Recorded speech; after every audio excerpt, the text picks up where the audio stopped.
apakah harus berwudu di setiap sholat atau bagaimana gitu ya. Ini khilaf di kalangan para ulama, Bapak Ibu sekalian.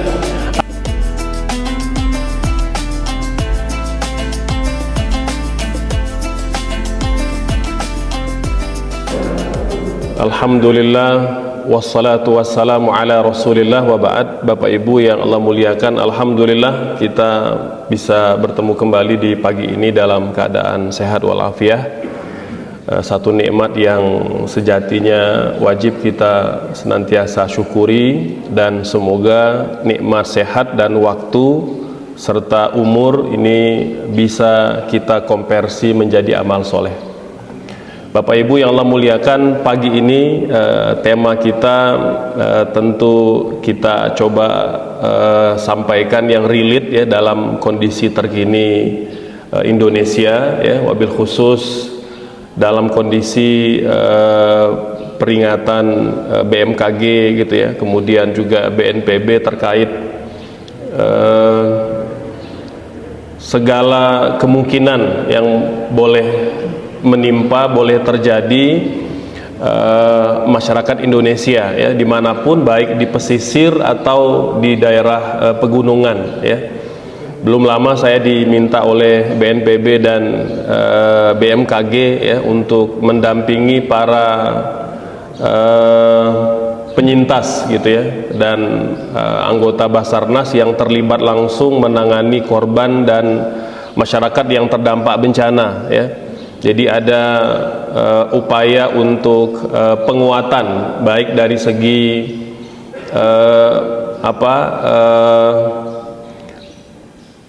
teori dan praktek ya untuk menangani bencana, termasuk juga bertahan ya di tengah bencana gitu ya.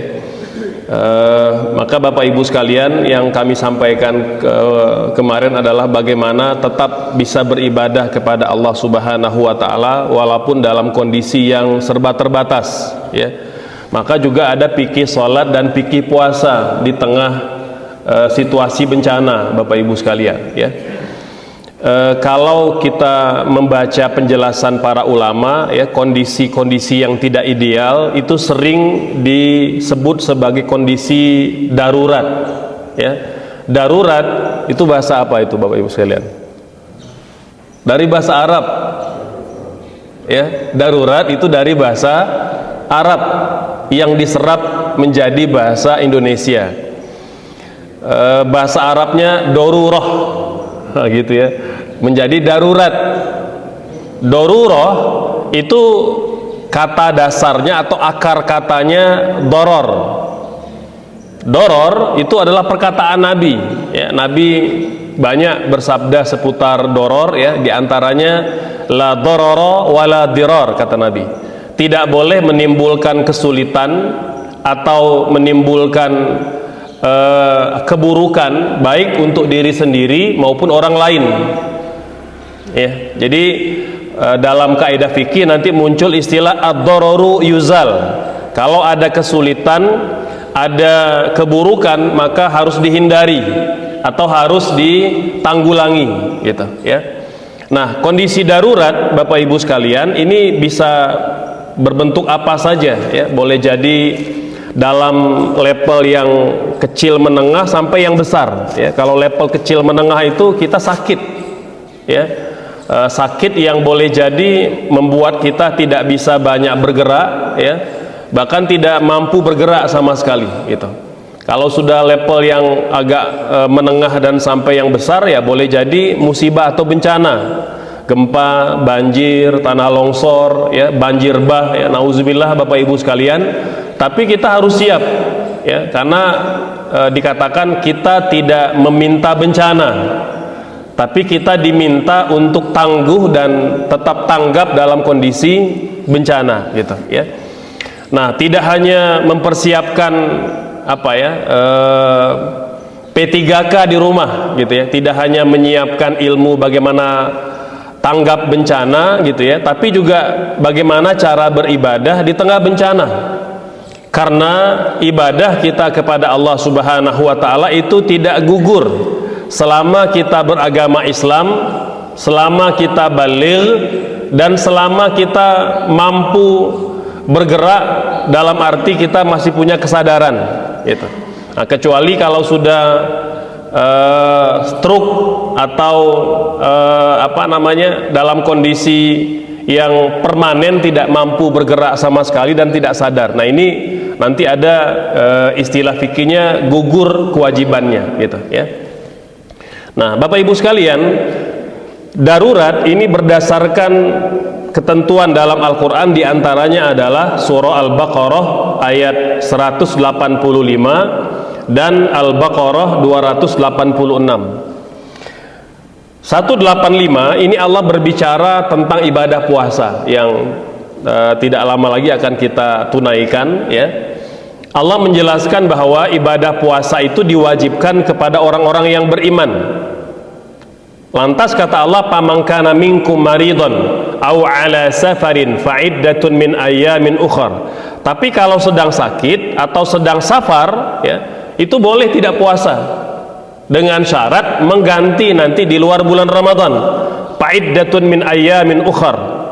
Bahkan nanti kalau sudah tidak mampu mengganti, wa 'alal ladzina yutiqunahu fidyatun ta'amu miskin. Bahkan kalau tak mampu puasa, ganti dengan fidyah. Nah, alternatif ini itu menunjukkan bahwa ibadah itu tidak gugur selama kita masih punya kemampuan, walaupun dalam kondisi yang sulit atau tidak ideal ya. Nah, di akhir ayat Allah mengatakan yuridullahu bikumul yusra wala yuridu bikumul usra pada 186 ini. Kata Allah, dia hanya menginginkan kemudahan, tidak menginginkan adanya kesulitan yang kita hadapi.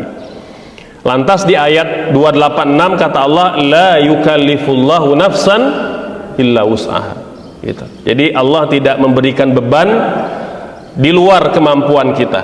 Nah, dari ayat-ayat ini ya diperkuat pula oleh beberapa hadis Nabi.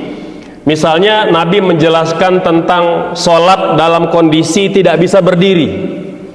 Sholli qa'iman kata Nabi, sholatlah dalam kondisi berdiri.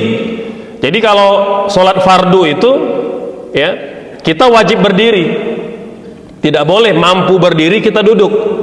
Maka sepakat para ulama, sholat fardu 5 waktu ya, yang diantara rukunnya adalah berdiri, tapi kita kerjakan duduk, itu dapat membatalkan sholat.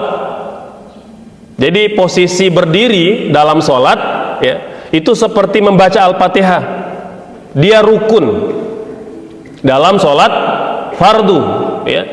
Nah, berbeda dalam sholat sunnah. Dalam sholat sunnah Bapak Ibu, misalnya sholat tahajud ya, witir, duha, syuruk, itu walaupun kita sehat, segar bugar, boleh dikerjakan duduk, boleh kita kerjakan duduk ya. Kata Aisyah, Nabi biasanya kalau malamnya cukup padat kegiatannya, itu beliau sholat tahajudnya duduk, walaupun beliau mampu berdiri ya, tapi mungkin lebih nyaman ya karena kelelahan ya beliau duduk ya.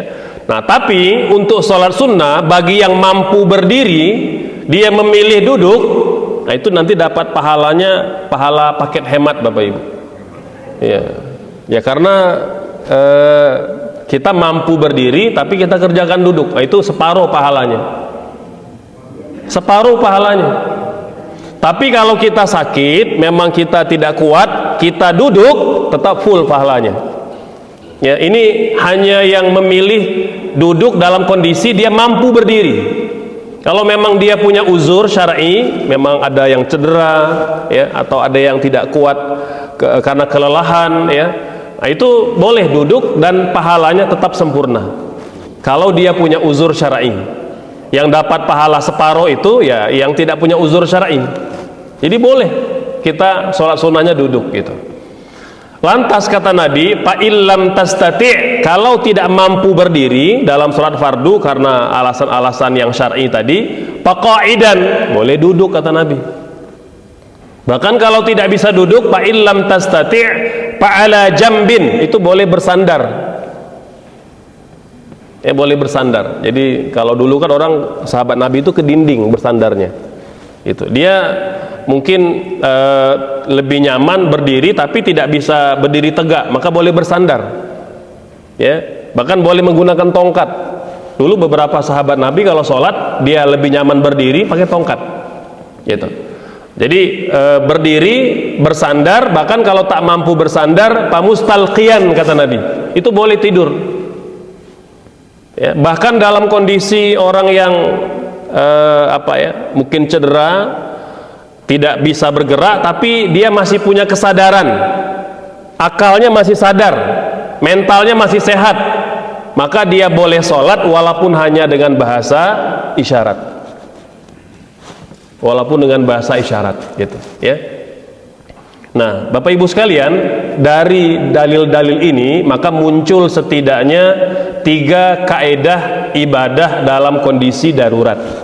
Yang pertama, al-masyaqqatu tajlibu taisir. Itu kaidah fikih. Kaidah fikih ini adalah rumus yang dikeluarkan oleh para ulama berdasarkan dalil Quran dan hadis Nabi untuk kita terapkan dalam kondisi-kondisi tertentu.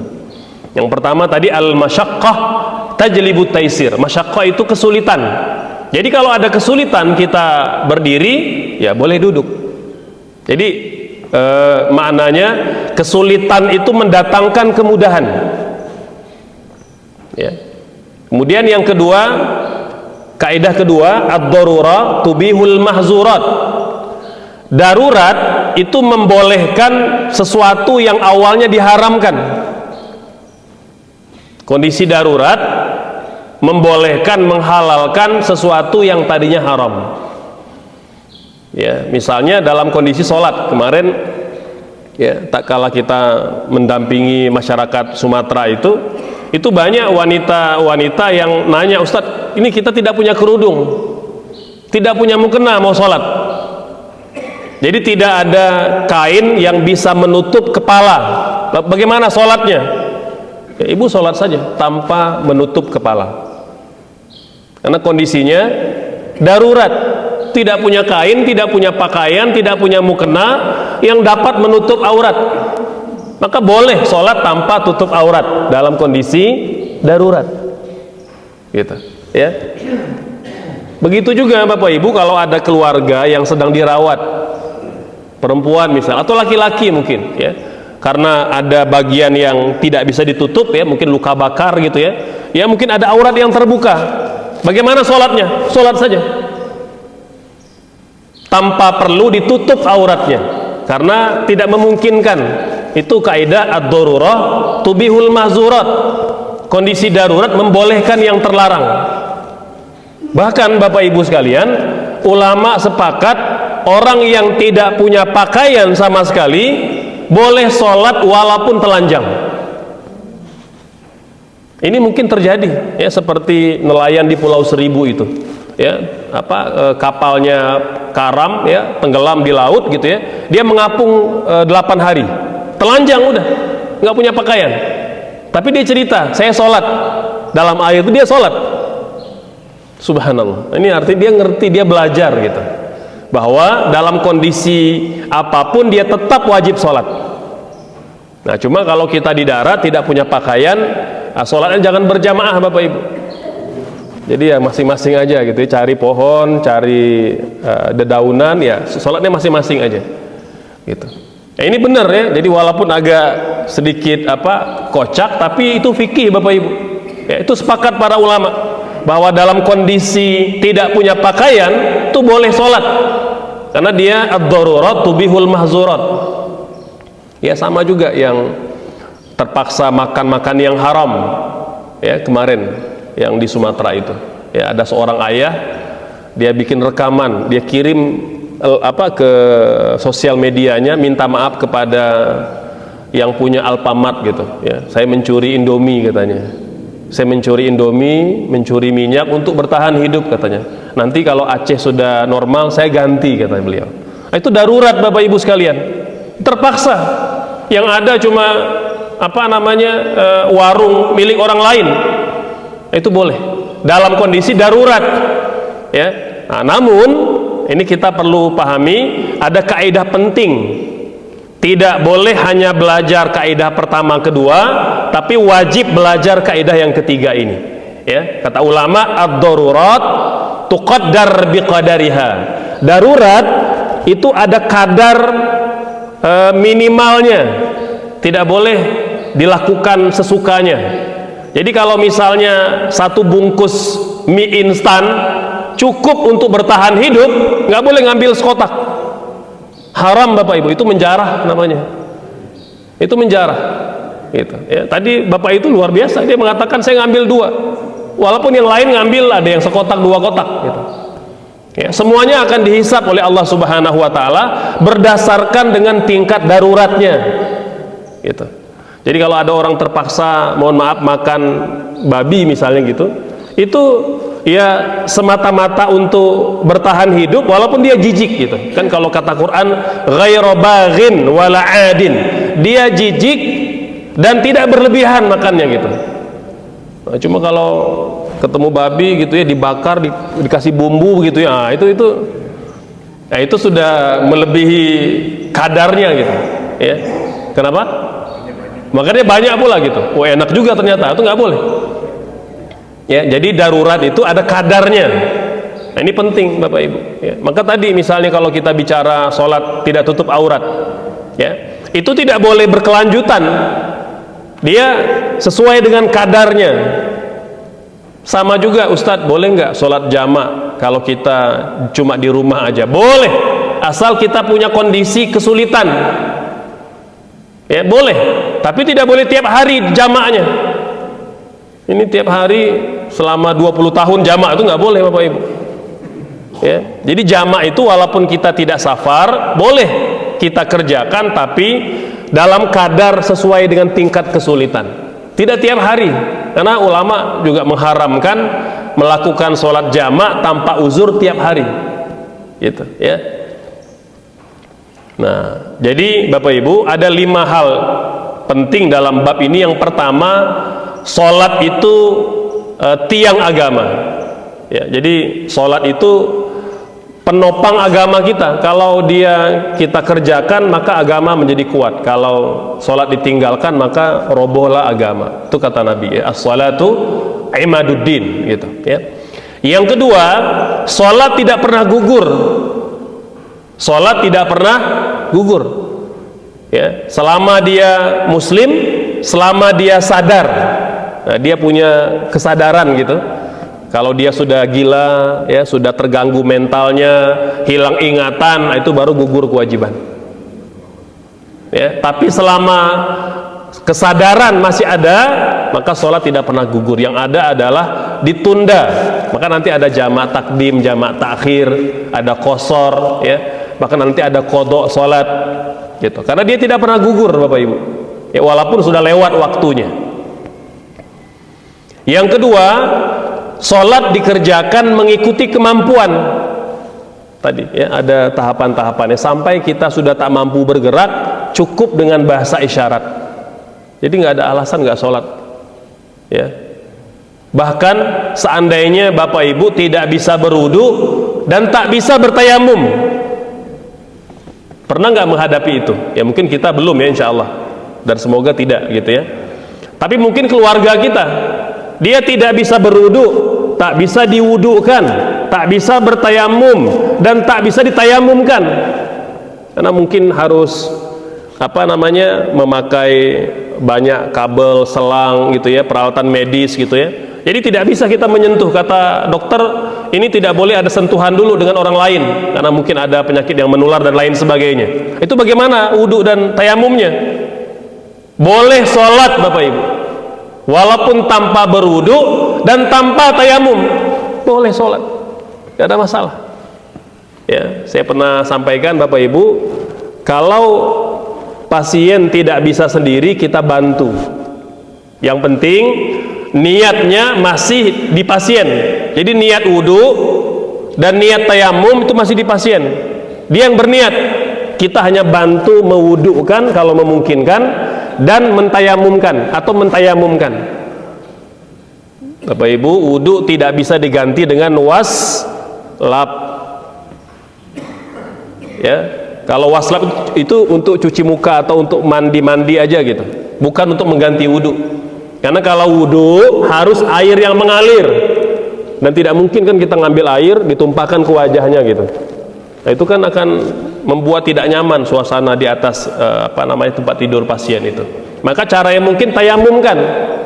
Tapi kadang-kala kata dokter, Pak ini jangan disentuh dulu karena dia sedang diisolasi gitu. Tapi dia sadar, dia mau sholat. Bagaimana wudhu dan tayamumnya? Dia boleh sholat tanpa wudhu dan tanpa tayamum. Kalau istilah fikihnya faqid tahurain, orang yang tidak bisa melakukan dua toharoh, baik wudhu ataupun tayamum.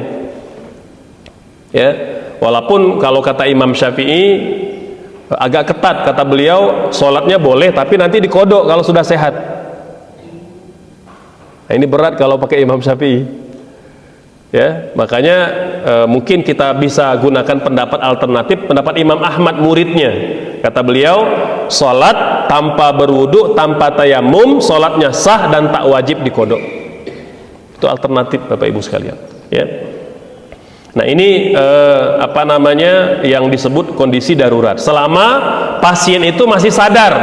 Tapi kalau dia tidak sadar, ingatannya kadangkala terganggu, jangan dipaksa sholat, biarkan dia istirahat. Biarkan dia istirahat Bapak Ibu, karena nggak boleh sholat. Jadi tidak boleh sholat dalam kondisi ingatannya terganggu, nggak boleh. Nabi melarang orang sholat dalam kondisi mengantuk, apalagi yang terganggu akal atau mentalnya. Udah biarkan dia pulih. Kalau nanti dia pulih, nanti ingatkan untuk dia kodok.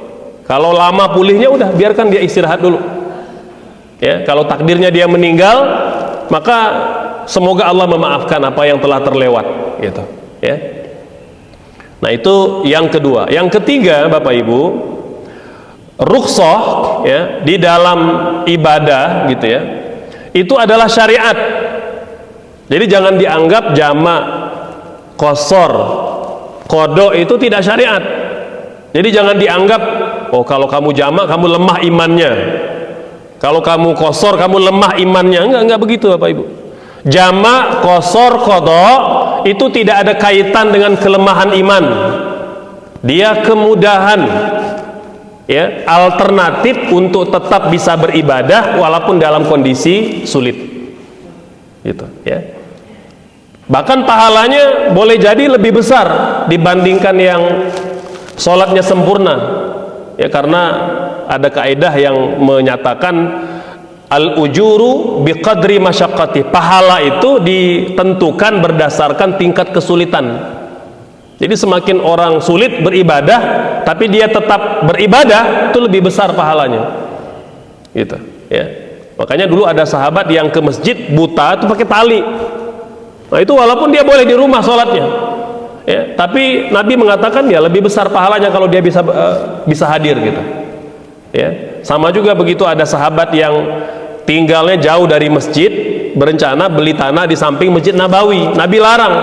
Udah kamu jangan pindah, tetap aja di rumah yang sekarang, karena pahalamu lebih banyak dibandingkan mereka yang tinggal di sebelah masjid, karena lebih jauh langkahnya gitu. Nah, jadi bersyukur nih Bapak Ibu yang rumahnya tidak dekat gitu ya, jadi masih berjalan 50-100 meter tuh alhamdulillah. Nah kemudian darurat itu harus nyata, harus dihadapi dulu ya, jadi nggak boleh nanti gimana kalau saya sakit. Nah itu belum boleh kita amalkan ini. Dia harus sakit dulu gitu, harus kena bencana dulu baru boleh diamalkan. Jadi nggak boleh tadi tuh ibu sholatnya tanpa kerudung, nggak boleh, atau tanpa mukena, nggak boleh. Jadi musibah bencana daruratnya itu harus nyata dihadapi dulu gitu, ya. Nah kemudian yang terakhir ya, bahwa sholat itu adalah hubungan kita dengan Allah Subhanahu wa Ta'ala, karena memang itu misi utama kita di dunia Bapak Ibu. Makanya dia selalu aja ada alternatif untuk kita kerjakan, karena tak boleh ditinggalkan. Berikutnya ya, termasuk ya orang yang terus menerus berhadas ya, karena kondisi tertentu. Dia kencingnya terus-terusan, ini sering kita bahas, ya. Atau kentutnya terus-menerus, ya. Atau punya luka yang terus berdarah, bernanah gitu ya, itu kan najis, Bapak Ibu, ya. Kondisi normal itu wajib dibersihkan sebelum sholat. Tapi kondisi darurat, kalau tak bisa dibersihkan, udah biarkan dia sholat walaupun dalam kondisi masih berdarah atau bernanah. Gitu. Ini kadangkala terjadi ya di di rumah sakit ya, atau mungkin di rumah kita ya, di lingkungan kita itu boleh jadi ya.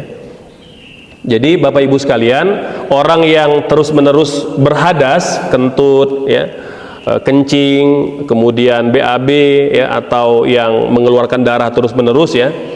Nah, ini prinsipnya satu ya, setiap kali mau sholat dia bersihkan kalau memungkinkan ya. Kalau kencing dibersihkan kencingnya, kalau kateter itu dibuka dulu, dikosongkan kalau memungkinkan gitu ya. Kalau tidak nggak apa-apa. Jadi setelah itu disingkirkan, dibersihkan, dia berwudu atau bertayamum setiap kali mau sholat ya. Mau sholatnya biasa atau sholat jamak silakan ya, karena orang sakit boleh dijamak sholatnya, tidak boleh dikosor kalau dia bukan musafir ya. Nah, kecuali kalau Bapak Ibu berobatnya ke Jakarta, nah itu sakit dan musafir, nah, itu boleh jamak, boleh kosor. Nah, tapi kalau dirawatnya di RSAI misalnya gitu, nah itu hanya boleh jamak tanpa kosor, boleh jamak tanpa dikosor, boleh ya, baik yang sakit atau yang dampingi ya. Ini belum lama saya dampingi anak gitu ya, yang pertama bungsu ya, seminggu dirawat di rumah sakit gitu, pulang ya, kemudian begitu selesai yang bungsu, yang nomor 2 sakit, seminggu juga dirawatnya gitu. Jadi dengan bolak-balik ke dokter dan lain sebagainya ya, dijamak sholatnya Bapak Ibu sekalian. Jadi yang pasien sakit boleh jamak, yang mendampingi pun boleh jamak gitu. Jadi itu kondisi darurat gitu ya. Kemudian dia berwudu atau bertayamum atau sholat tanpa keduanya. Yang penting kalau bisa bertayamum atau berwudu setiap kali sholat walaupun belum batal. Jadi kalau misalnya tadi sudah berwudu waktu sholat zuhur, sudah dibersihkan luka dan darahnya, nanti asar begitu lagi, berwudu lagi walaupun dia belum batal. Itu disarankan begitu kalau memungkinkan gitu ya. Nah, kemudian Bapak Ibu, yang berikutnya adalah sholat tanpa menghadap kiblat. Jadi boleh kalau kondisi darurat, misalnya di rumah sakit ya, itu kan kadangkala kita tidak selalu dapat ranjang yang bisa muter-muter gitu, bisa diarahkan ke arah kiblat, dan kadangkala ruangannya pun tidak selalu luas ya. Syukur kalau kita dapat kamar VIP gitu ya, luas gitu, kita mau boleh muter ranjang tuh sesuka hati gitu untuk hadap kiblat. Tapi kalau kita berdua, bertiga di ruangan itu, jangan menyulitkan orang lain Bapak Ibu ya, itu sampai harus pasien yang sebelah digeser karena kita pengen hadap kiblat, itu nggak boleh Bapak Ibu. Itu menyulitkan orang lain ya, menyusahkan orang lain gitu. Boleh sholat tanpa menghadap kiblat walaupun kita tahu kiblatnya, tapi tidak mungkin. Pertama mungkin posisi oksigen ya, yang kadang nyolok itu ke dinding gitu ya, nggak bisa dirubah posisinya, atau ada pasien lain yang, atau yang intinya menyulitkan gerakan untuk menghadap kiblat. Boleh sholat tanpa menghadap kiblat ya. Nah, kemudian Bapak Ibu yang terakhir ya, sholat dalam kondisi tidak tetap ya, kita bergerak Bapak Ibu ya, mungkin karena ada gempa ya, atau di kapal gitu ya. Nah, itu kadang-kadang kan kalau kapalnya kapal pesiar besar mungkin tidak terlalu terdampak dengan gelombang, tapi kalau kapal kecil gitu ya kayak Merak Bakahuni itu kadang kita goyang juga itu ya. Minimal kalaupun tidak sampai jatuh, kita harus pegangan ke kiri, pegangan ke kanan gitu ya kalau lagi gelombang besar gitu ya. Atau kita menghindari ada hewan berbisa, nah itu kita boleh bergerak Bapak Ibu ya, boleh bergerak gitu ya. Bahkan, nah ini dia bahkannya gitu ya, kita boleh sholat sambil berkendaraan kalau seandainya darurat gitu ya. Nah, tapi kalau di kota Bandung gitu ya, hanya kita terjebak macet itu ya, itu belum darurat Bapak Ibu sekalian, karena masih ada alternatif lain gitu ya. Nah, ini kan contoh kemarin itu ketika ada warga itu yang belum sholat asar katanya, tapi dia udah lewat, tapi dia nanya itu gimana status hukumnya gitu. Saya tanyakan, ya harusnya Bapak bisa sholat sambil berkendaraan, karena dia lari dari air bah gitu, karena sudah nyampe ke Aceh Tamiang, itu ternyata air masih ada dan dia masih di kendaraan ya, dan belum sholat asar sekeluarga. Jadi mereka itu karena panik terus berkendaraan sampai jam 9 malam ya, menghindari air gitu ya. Alhamdulillah jalan yang mereka lalui itu ya takdirnya untuk yang mereka ini selamat gitu, karena dekat ke daerah Sumatera Utara gitu ya, yang jalannya agak kurang terdampak dibandingkan yang Aceh gitu ya. Tapi mereka, saya sampaikan, Bapak padahal mungkin dalam kondisi seperti itu kalau masih memungkinkan, itu masih boleh sholat walaupun sambil berkendaraan, masih boleh ya. Nah itu kalau memungkinkan, kalau tidak maka opsi terakhirnya dikodok sholatnya ya. Jadi kalau tidak memungkinkan karena khawatir tidak fokus nyetir ya, kemudian kita nanti sholat di lokasi walaupun sudah terlewat waktunya. Baik Bapak Ibu, demikian penjelasan seputar fikih sholat dalam kondisi darurat ya, semoga memberikan pencerahan. Mangga, mungkin barangkali ada pertanyaan, kita persilakan. Ada satu, ada dua. Ibu ada yang mau nanya? Belum? Ya mangga Pak, silakan. Waalaikumsalam warahmatullahi wabarakatuh. Jamak orang yang sakit,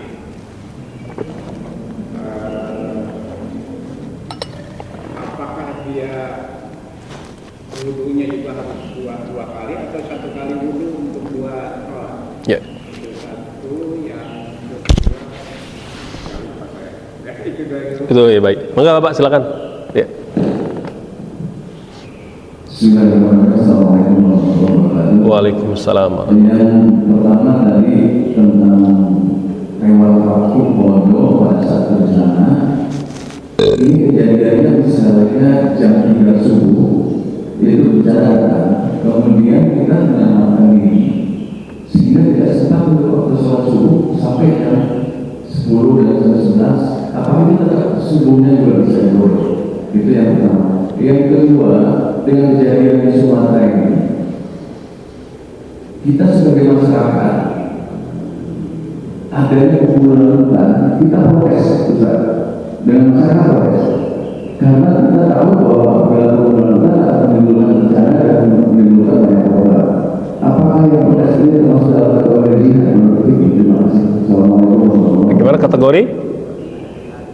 Jihad, oke, ya. Waduh. Ya, ya. Itu tentang kebolehan jamak bagi orang Sakit. Apakah itu pada semua mazhab atau mazhab tertentu? Yang boleh jamak bagi yang sakit. Oke. Baik, Bapak Ibu sekalian, yang pertama tentang wudhu yang sholat jamak qashar.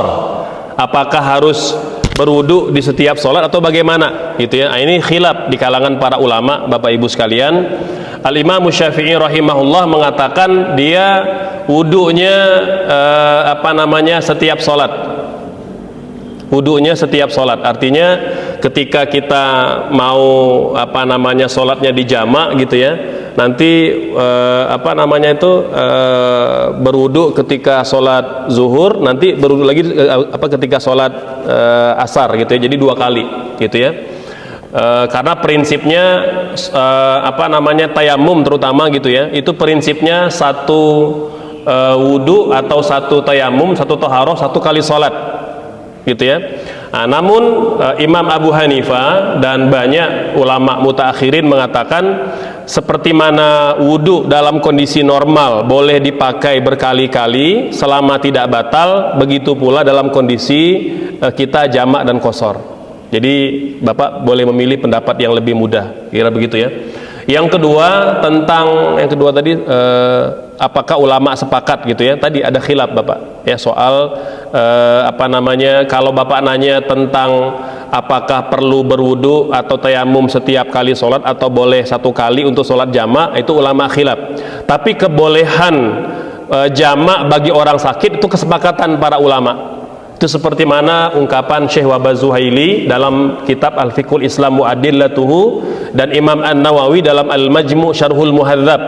Kata beliau, ulama sepakat bahwa orang yang sakit itu boleh jamak, gitu ya. Apa dalilnya? Hadis Bukhari, Bapak Ibu sekalian, dikatakan Nabi itu annan Nabiy sallallahu alaihi wasallam jama'a bainal maghrib wal isya bainal zuhri wal asri min ghairi uzrin wala matarin. Jadi Nabi itu pernah menjamak salat maghrib, isya, zuhur, asar tanpa ada uzur, tanpa ada hujan. Jadi Nabi pernah menjamak salat tanpa ada uzur. Kata para ulama, yang tanpa ada uzur kekhususan untuk Nabi saja. Untuk umatnya perlu ada uzur. Nah, kira-kira begitu. Makanya kita sering katakan bahwa agama itu bukan apa yang Nabi lakukan dan yang Nabi tidak lakukan. Karena ada yang Nabi lakukan itu khusus untuk Nabi saja. Tadi seperti jamak tanpa uzur. Nabi pernah misalnya sholat subuh tanpa berwudu, padahal beliau tidur. Ya, ditanya oleh sahabat, ya Rasulullah, mengapa engkau tidak berwudu? Kata Nabi, tidur mataku, tak tidur hatiku. Itu untuk makom Nabi saja. Nah, kita kalau udah merem ya tidur semuanya itu. Nggak ada istilahnya nggak tidur hatiku gitu ya. Nah, itu makomnya Nabi, Bapak Ibu. Karena berbeda.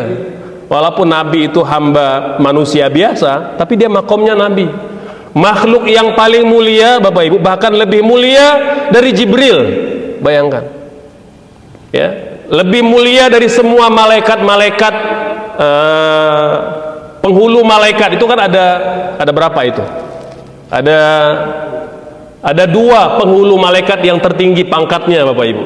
Yang pertama malaikat Jibril, yang kedua malaikat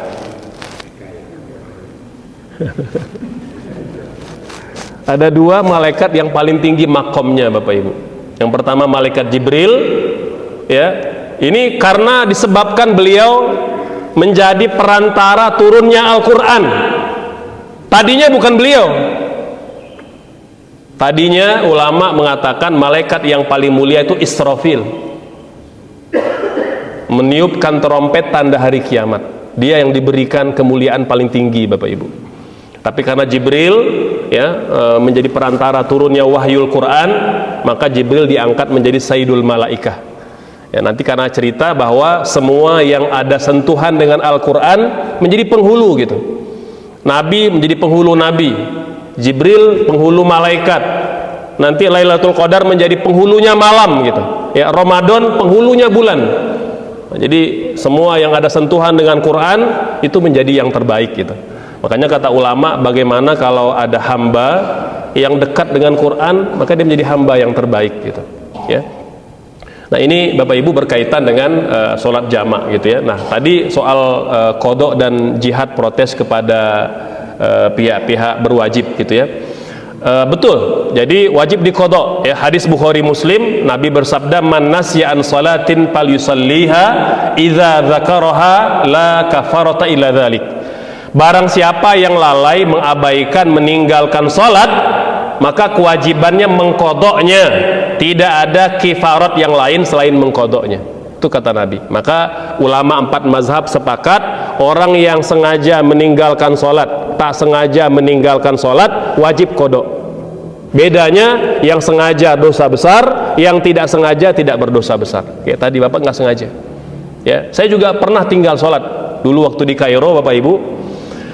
Ketika waktu itu tsunami Aceh ya, 2003 waktu itu ya, kami mahasiswa baru gitu. Itu agak kacau ya kondisi mahasiswa itu, karena panik semua gitu ya, panik, apalagi di apartemen kami, di asrama kami itu jadi karena pihak kedutaan mengumpulkan semua mahasiswa, jadi ada beberapa itu karena kan ada bus yang ngangkut dari asrama ke kedutaan gitu. Jadi kita kejar-kejaran untuk naik bus biar nggak tertinggal, ingin dapat update berita. Kan dulu belum ada internet, Bapak Ibu. Kita pengen dapat update terkini, karena tuh teman saya itu termasuk yang sekamar dengan saya itu tuh meninggal semua anggota keluarganya. Ya, itu sampai berapa hari itu baru tahu informasinya. Jadi ikut ya. Jadi karena panik kita lupa belum sholat asar, tiba-tiba udah maghrib gitu. Nah, jadi beberapa saya dan beberapa teman itu mengkodok sholat asar yang tertinggal gitu. Jadi insya Allah tidak berdosa, tapi wajib kodok gitu ya. Nah, kemudian protes kepada pihak pemerintah yang lamban, apakah termasuk jihad ya? Bapak Ibu sekalian, kalau kita membaca ayat-ayat jihad gitu ya, maka jihad itu juga termasuk menyampaikan ya fakta-fakta kebenaran dengan cara-cara yang beradab, dengan cara-cara yang sopan gitu ya, tidak anarkis, itu jihad. Ya, terutama pada zaman tidak adanya jihad mengangkat senjata. Nabi bersabda, "Abdulul jihad kalimatu haqqin inda sultanin jair." Itu hadis sahih Bapak Ibu. Kata Nabi, di antara sebaik-baik jihad adalah berkata benar di hadapan penguasa yang zalim atau yang berbuat kezaliman. Nah, ini umum sifatnya. Jadi kalau kita menyampaikan protes ya, menyampaikan kritikan, yang penting caranya beradab dan kita tidak hoak ya, tidak berita dusta, fakta-fakta itu bagus ya. Ini kita berterima kasih ya kepada para influencer gitu ya, karena tidak semua juga influencer ini cuma cuan aja yang di pikiran. Ada juga yang betul-betul bersuara itu karena hati nurani gitu ya. Mungkin diantaranya adalah seorang wanita asli kelahiran Aceh gitu ya, Shirley, itu kan selalu begitu sejak dulu dia, sejak mungkin hampir 10 tahun terakhir gitu ya, sudah berapa kali dipanggil ke Mabes Polri gitu ya, dipanggil ke Kapolda untuk klarifikasi. Beliau begitu. Jadi tapi yang disampaikan memang fakta, dia tidak hoak. Jadi boleh Bapak protes selama tidak anarkis ya, tidak memprovokasi gitu ya, tidak vandalisme gitu ya. Nah, itu boleh disampaikan ya. Bahkan dulu Nabi juga mengajarkan dan membiarkan para sahabat yang protes, yang penting beradab ya, jadi ada etikanya gitu kira-kira, dan termasuk jihad insyaallah. Mangga, barangkali masih ada dari sini, ada satu ya, mangga silakan. Mangga, ada mic-nya Kang? Belum ada? Oh ya, punten ya. Oh ya, mangga Ibu dulu ya, yang sudah pegang mic, nanti baru ke Bapak. Ya, silakan Ibu.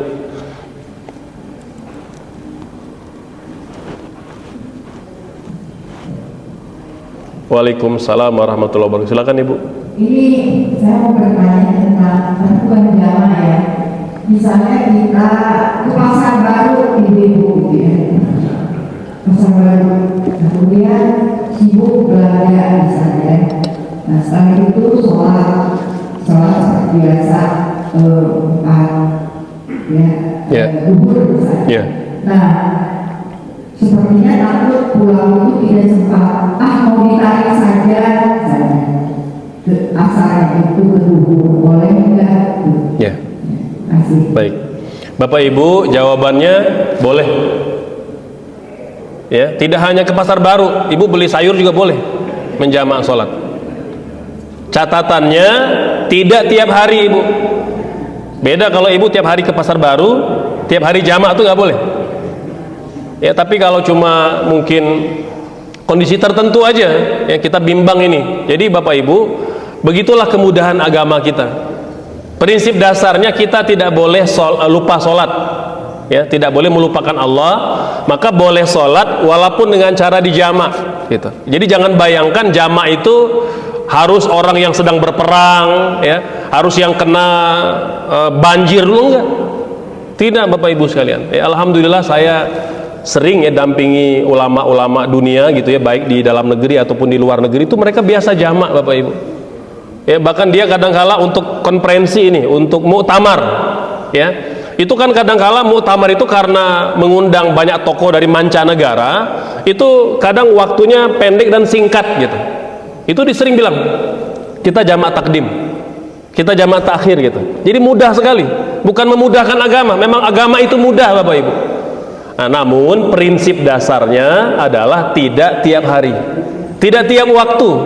Jadi jangan sampai selama 2 tahun berturut-turut gitu jamaah itu nggak boleh ya, hanya kondisi tertentu aja. Jadi boleh ibu mau ke pasar baru ya, bahkan termasuk mungkin anak-anak kita yang mungkin pulang dari kantor gitu ya, mungkin di luar prediksi gitu ya, jadi berharap bisa apa namanya sholat maghrib di rumah, ternyata macet ya. Ini sudah mau habis maghrib ini.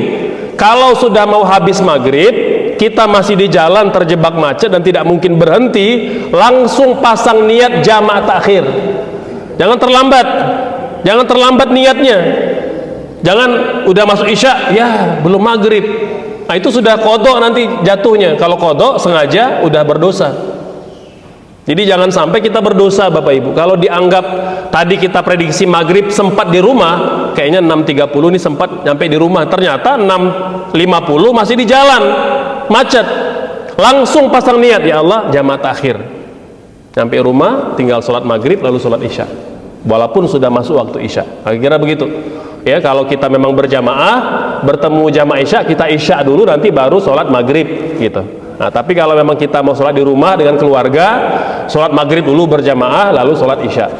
Kira-kira begitu. Enggak Pak, silakan. Bismillahirrahmanirrahim. Assalamualaikum warahmatullahi wabarakatuh. Waalaikumsalam. Tadi di awal-awal saya sampaikan bahwa seseorang ketika sholat itu mampu berdiri, maka berdirilah sebagaimana seseorang Al-Fatihah. Lantas kondisinya kalau pesawat, kadang-kadang pesawat tidak ada ruang untuk sholat yang berdiri. Apakah kita bisa langsung duduk gitu aja? Ya. Waalaikumsalam. Nah, ini juga penting Bapak Ibu ya. Kalau kita sholat di kendaraan, baik laut, udara atau darat, gitu ya. Itu kadangkala ada kemungkinan bisa berdiri, ada yang tidak. Kalau di kapal itu relatif mungkin bisa berdiri, ya. Walaupun mungkin dengan pegangan kalau di tengah ada gelombang, gitu ya. Itu saya beberapa kali itu naik kapal itu tidak memungkinkan ya, karena gelombangnya tinggi, jadi kita sholat di kursi gitu, bisa begitu ya. Di pesawat juga begitu ya. Kalau pesawatnya Airbus, Saudi Airline, nah itu mungkin bisa berdiri itu karena ada musola kecilnya. Nah tapi kalau memang lagi rame orang sholat, ya nggak bisa juga, nanti bisa terlambat sholatnya gitu. Jadi Bapak Ibu, prinsip dasarnya, jika kita tidak kesulitan dan tidak membahayakan sholatnya berdiri, kita berdiri. Jika tidak memungkinkan, boleh langsung duduk ya. Itu pendapat Imam Ahmad dan pendapat Imam Malik ya. Memang kalau Imam Syafi'i ketat Bapak Ibu ya. Dalam mazhab Syafi'i pilihannya cuma dua, sholat di kendaraan gitu ya, yang tidak bisa berdiri, tidak bisa duduk ruku sujud sempurna, itu cuma dua pilihannya. Jadi kalau mazhab Syafi'i itu di kendaraan pun tetap wajib berdiri, ruku sujud sempurna, baru sah sholatnya. Tapi kalau tidak bisa berdiri, ruku sujud dengan sempurna, pilihannya cuma dua dalam mazhab Syafi'i. Yang pertama, tidak sholat sama sekali sampai di tempat tujuan. Nyampe di tujuan baru qadha. Itu mazhab Syafi'i Bapak Ibu. Karena beliau berdalil Nabi tak pernah sholat fardu di atas kendaraan. Yang ada Nabi sholat sunnah. Nabi pernah sholat duha dan pernah tahajud di atas kendaraan. Nabi tidak pernah sholat fardu di atas kendaraan. Itu dalil yang dipakai oleh Imam Syafi'i. Jadi opsi pertama kata Imam Syafi'i, tidak sholat sama sekali kalau tidak bisa berdiri, ruku, sujud sempurna. Tidak sholat sama sekali. Kita berangkat dari Jakarta Madinah mungkin 10 jam, tak sholat sama sekali. Nanti dikodok setelah sampai di tujuan. Itu opsi pertama. Atau opsi kedua, ini masih versi Imam Syafi'i ya. Versi kedua, sholat seadanya, tapi nanti kodok lagi nyampe di tujuan. Jadi dua kali sholatnya. Kira-kira kalau milih yang mana Bapak Ibu? Di antara dua ini ya, kita belum buka opsi yang lain ya. Ini opsi mazhab Syafi'i. Pilih yang pertama atau yang kedua? Yang pertama, karena mending nggak sholat sama sekali daripada dua kali gitu. Itu berat Bapak Ibu. Karena Imam Syafi'i beliau berijtihad di masanya, dan itu tidak salah karena ulama itu dengan ilmunya, kalau benar dapat 2 pahala, kalau salah tetap dapat 1 pahala. Karena beliau ulama ya. Beda kalau kita, kalau salah ya berdosa gitu. Ini ulama mujtahid gitu ya. Nah, Imam Ahmad, Imam Malik mengatakan kalau tidak bisa berdiri, ya, maka boleh duduk, boleh sholat semampunya seperti orang sakit, seperti hadis tadi gitu. Dan sah sholatnya dan tak wajib dikodok. Nah, kalau ada opsi yang ini, pilih yang mana? Nah, pilih yang terakhir, ya begitulah. Walaupun bukan mazhab Syafi'i, Bapak Ibu. Jadi dapat dipastikan yang sholat di pesawat bukan mazhab Syafi'i. Artinya tidak mengambil pendapat mazhab Syafi'i. Gitu. Makanya Bu Ibu jangan kaget ya, kalau ada jamaah di sebelah Ibu orang Malaysia tidak sholat. Jangan langsung ngegas, dasar orang Malaysia nggak sholat gitu. Karena mereka banyak mengamalkan mazhab Syafi'i. Banyak, karena saya pernah di Malaysia ya, berkali-kali jadi pembimbing haji umroh, itu rata-rata fatwa lokal mereka memilih tidak sholat, memilih qadha setelah sampai di tempat tujuan. Nah, itulah pentingnya bergaul dan banyak traveling agar kita paham, oh ternyata orang lain dia punya pandangan mazhab yang dia amalkan. Jadi Bu Ibu jangan ngegas, Ibu kenapa nggak sholat ini, zuhur, asar, isya ditinggal, jangan marah begitu. Itu boleh jadi dia sedang mengamalkan pendapat mazhab Syafi'i. Karena kalau tidak bisa sholat berdiri, ruku, sujud dengan sempurna, cuma dua pilihannya, tidak sholat tapi nanti dikodok, atau sholat plus kodok. Nah itu mungkin tadi berat kalau pilih sholat plus kodok, pilih ya nggak sholat sama sekali gitu. Nah kira-kira begitu Bapak Ibu ya. Nah, karena kita sholat dalam kondisi yang tidak normal ini gitu ya. Jadi kalau kita pesawatnya mohon maaf ekonomi gitu ya, Air Asia atau Qatar, itu kan rata-rata pesawat-pesawat kecil Bapak Ibu ya, dan tidak ada disediakan musola, maka sholatnya di kursi saja gitu. Jadi dulu pernah juga itu ribut ya, mohon maaf, dengan beberapa jamaah itu kadang ada yang memaksa sholat di lorong gitu. Itu kan mengganggu kalau ada evakuasi tiba-tiba mendadak, atau ada orang yang kebelet mau ke toilet, itu kan terganggu gitu. Dia memaksa sholat di tengah lorong, orang mau lewat, itu salah Bapak Ibu ya. Jadi makanya perlu belajar fikih dalam kondisi darurat gitu. Pelaksanaannya tadi yang kodok Imam Syafi'i asar, maghrib dan isya setelah sampai tempat tujuan. Iya. Langsung betul-betul. Boleh.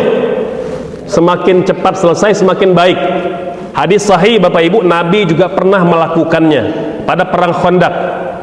Pada perang Khandaq kan Nabi berperang ini karena nyaris tidak ada jeda sama sekali. Nabi tertinggal zuhur, tertinggal asar, tertinggal maghrib, tertinggal isya. 4 sholat berturut-turut tertinggal karena perang. Nabi itu marah. Nabi mendoakan semoga Allah menghancurkan musyrikin karena kami tidak sholat selama 4 waktu berturut-turut. Di tengah malam menjelang pagi, Nabi mengkodok ke-4-4-nya sekaligus. Di waktu yang bersamaan berturut-turut. Nabi hanya nyuruh Bilal azan sekali, iqomah 4 kali. Gitu. Jadi azan pertama itu tengah malam itu. Bayangkan tengah malam sholat zuhur, asar, maghrib, isya. Ya, menjelang pagi Nabi nyuruh Bilal azan, lalu iqomah 4 kali setiap sholat. Iqomah untuk zuhur, begitu salam iqomah lagi berdiri untuk asar, begitu salam iqomah lagi untuk maghrib sampai isya. Dikerjakan berturut-turut 4 waktu sholat gitu. Jadi boleh. Nah, tapi kalau kita mungkin sakit dan kondisi tidak memungkinkan sekaligus, bisa dicicil gitu. Nah, tapi semakin cepat semakin baik, karena kita bimbang keburu meninggal sebelum selesai yang hutang yang belum dikerjakan tadi gitu. Kira-kira begitu. Mangga barangkali masih ada ya, ada 1, ada lagi Ibu yang nanya, ada 2 ya. Ya mangga Ibu yang sudah pegang mic ya. Assalamualaikum warahmatullahi wabarakatuh. Waalaikumsalam. Mangga Ibu. Menyambung pertanyaan Ibu saya. Ya. Kalau ke pasar baru Boleh jamak. Ya. Terus kalau jaraknya itu Dekat. Ya. Apakah itu boleh dijamak? Ya. Baik. Ada lagi? Jarak yang dekat, apalagi Ibu? Ada lagi? Dekat itu aja. Itu aja, oke. Oh iya, ada tambahan, silakan. Langsung Pak. Gimana? Bertanya saya. Iya, silakan Ibu. misalnya saya sedang mau piknik nih di kendaraan, Ya. kemudian kalau kita saat untuk sholat itu adalah untuk ibu-ibu Oke. wanita itu harus pakai ini ya, pakaian longgar. Iya. Nah ternyata jadi pakaiannya seksi, Iya. misalnya ya. Ya. Kemudian kita di kendaraan, Mm-mm. apakah sah sholatnya Iya. atau tidak? Nah, Baik. ini yang maklum mau piknik itu bergaya, ini pakaiannya seksi. Iya, iya, baik, baik. Nah, Siap. menurut Ustaz pendapatnya apakah sah atau tidak Baik. sholatnya? Ya, baik. Ya. Udah cukup? Ya, mangga Bapak silakan tadi. Ya. Kalau kita melakukan di tempat yang biasa dipakai untuk wudhu, misalnya di kaki atau tangan, nah kemudian kalau kita itu apakah cukup dengan tayamum atau dua-duanya? Ya. Itu yang pertama.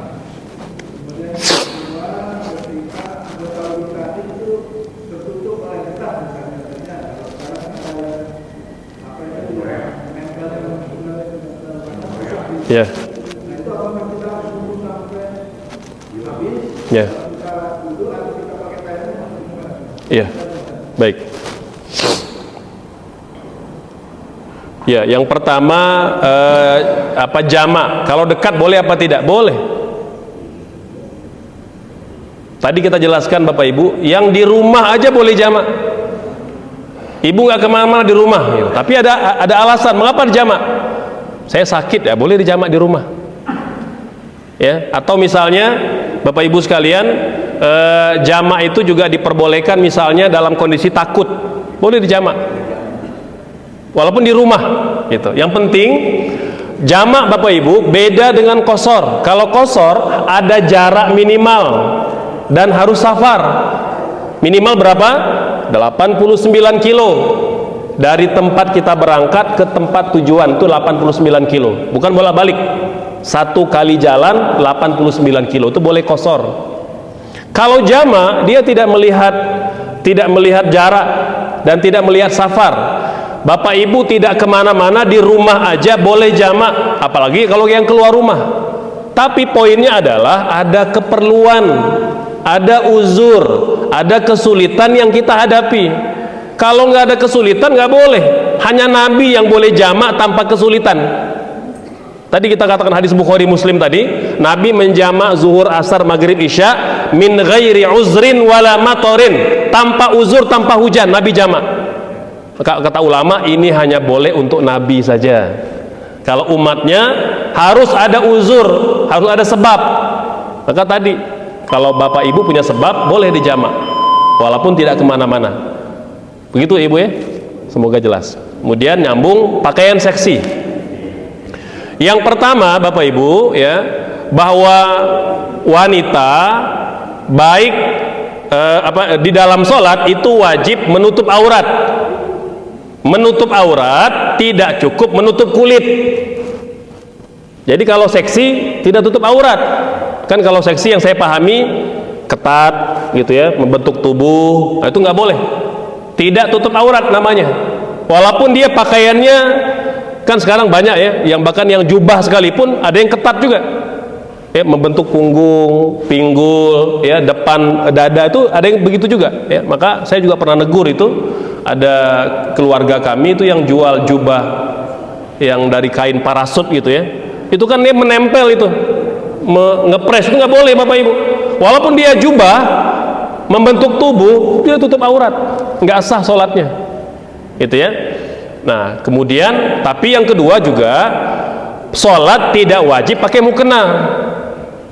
Kan kita di Asia itu kan memahaminya harus pakai mukena kalau sholat. Nah tidak harus. Boleh pakaian muslimah yang biasa juga sehari-hari, yang penting tutup aurat. Nah kalau tadi yang ibu maksudkan itu pakaian seksi ketat, nah itu nggak boleh sholat kecuali darurat, gitu ya. Jadi kalau misalnya bisa ganti, ada mukena tapi dia nggak pakai, nggak sah sholatnya. Tapi kalau misalnya nggak punya ganti, nggak bawa mukena pula, gitu ya, ini maghrib udah mau habis, maka boleh sholat dalam kondisi seperti itu. Jadi namanya darurat gitu ya. Walaupun nanti kata ulama sholatnya sah tapi dia berdosa. Ya karena apa? Ya kan memang kan perempuan itu kan harusnya tidak pakaian seksi gitu. Pakaiannya pakaian yang ya biasa, normal gitu ya. Longgar gitu, nyaman kemana-mana gitu ya. Jadi upayakan Bu Ibu, karena kan kita sudah tahu ya bahwa wanita itu sejatinya kalau berpakaian dia tidak seksi. Ya pakaian longgar aja, boleh trendy, boleh model, boleh, asal tidak seksi. Kan banyak sekarang pakaian muslimah yang bagus, yang indah juga tidak harus seksi gitu. Kan kita kadang-kala memandang kalau nggak seksi, nggak indah, nggak cantik gitu. Kan padahal juga bisa bisa cantik, bisa bagus walaupun tidak seksi gitu ya. Nah jadi ibu kalau selama masih ada waktu, ada pakaian ganti diganti dan tidak sah sholatnya, harus diingatkan, Neng ini nggak boleh sholat begini gitu, harus tertutup ya. Harus tutup aurat. Jadi kalau dia ketat seksi gitu ya, itu nggak boleh. Kecuali tadi dalam kondisi darurat ibu, waktu sholat udah mau habis nih.